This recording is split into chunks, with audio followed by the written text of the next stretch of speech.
Church here, and welcome to the Game Grinder, and today we're doing an unboxing video, and much like the title says, this is for the Resident Evil 3 Remake Collector's Edition. Now, as the title insinuates, this is the remake to Resident Evil 3, following up last year's amazing Resident Evil 2 remake. Now, this game follows Jill Valentine near simultaneously during the events of Resident Evil 2, and although it's a little bit short, it's still one of my favorite Resident Evil games.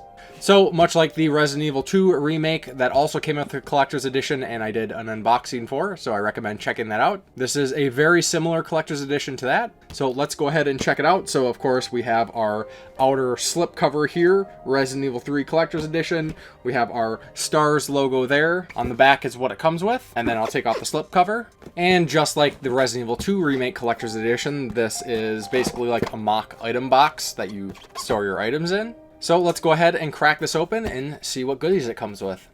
So first up, and of course with any good collector's edition, is the game itself, Resident Evil 3 Remake. Then next up is an item that I wish came with a digital version, and that is the Resident Evil 3 digital soundtrack, so that's pretty neat. Then next item here is a map of Raccoon City with some of the various locations that we'll visit during the gameplay of Resident Evil 3 Remake. And then on the back side is basically like advertisement, maybe like a newspaper sort of thing. So that is pretty cool, I guess. And then, of course, again, like any good collector's edition, is the art book. On the front says Project N, on the back says Project R. If you are familiar with the game, you know what those probably mean. But, you know, it's your usual art book. Has various pictures of gameplay stuff. Like, this is a little bit more stylized to be sort of a classified document, less of showing off concept art and stuff like that. But I always appreciate a good art book. And then finally, the part that I was most excited about this collector's edition, which is very similar in style to the one that came with the Resident Evil 2 Remake Collector's Edition, and that is the statue. And this time we get a statue of Jill Valentine. And I really like this because it's the same style as the Resident Evil 2 statue. And again, this is very high quality. Looks exactly like her in the game. Has a decent base. It's not solid, it's kind of hollow, but it's not super light, so it's going to hold the weight of the statue.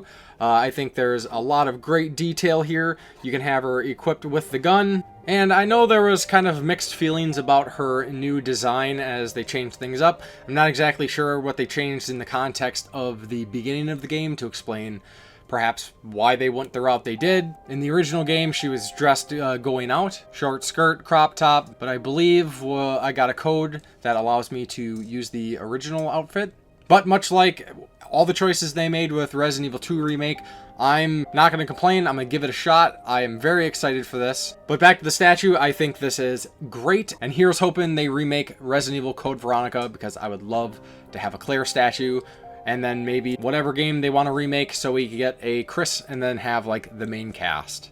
Alright, so that's it for this unboxing video. Of course, as always, I would love to hear your thoughts. What do you think of this collector's edition in particular? And are you going to be checking out Resident Evil 3 Remake?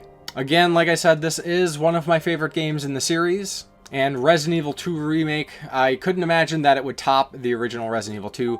Sure enough, it did. So I'm pretty confident that they are going to do an excellent job with this one. I'm actually going to replay Resident Evil 3 before I play the remake. I wanted to do it a little while ago, but just didn't get to it. And it's a relatively short game, so I'm going to crank that out just to really refresh myself, because it's been many years since the last time I played it. But I cannot wait to jump into Resident Evil 3 Remake. Alright, so let's wrap this up. Let me know your thoughts. And as always, thank you very much for watching, and I will talk to you next time on the Game Grinder.